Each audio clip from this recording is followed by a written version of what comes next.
Dickens moved into Doughty Street in April of 1837, and he left finally in December of 1839, more than 2.5 years of extraordinary activity, literary, the 3 novels, the journalism, the sketches, and all those many letters, and plans for future novels and so on. It was also a remarkable time emotionally. The family was growing, and his sister-in-law, Mary Hogarth, died, casting that strange shadow over his life that never really lifted. And he had also been very active in the house itself. As you can imagine, Dickens had a view about everything, every single part of the house, and had made many marvellous improvements. Anyway, he found a purchaser in November of 1839, Mr. E.W. Banks, and he wrote to him a letter describing some of the alterations that he'd made and the effects that he wanted to leave behind, and suggesting an arrangement which would be mutually beneficial. It's done with all the briskness and thoroughness and clarity of a natural manager, somebody who was completely on top of the practical world. Here it is. The date is the 11th of November, 1839.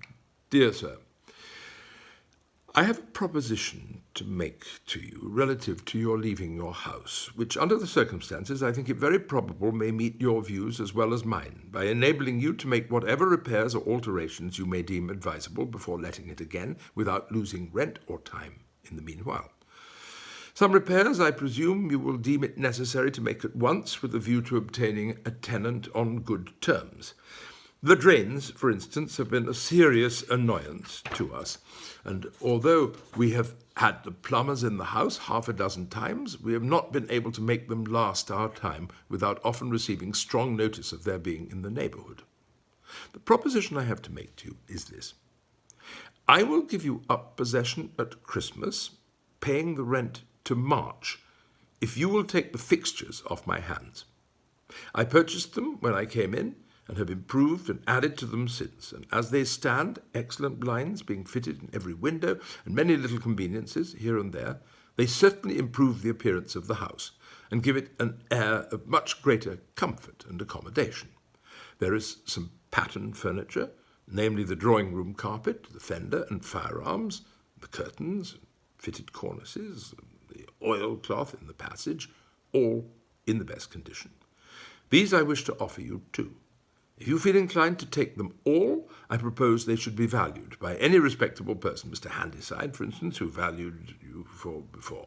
And in consideration of your taking the whole, I would make an abatement in the price of 15% upon his valuation. The advantage to you would be that besides having a certain profit on these things from the next tenant, you would have possession for 3 months, receiving the rent from me meantime, and could do anything you wished to the house without loss of rent, and perhaps let it before the quarter expired.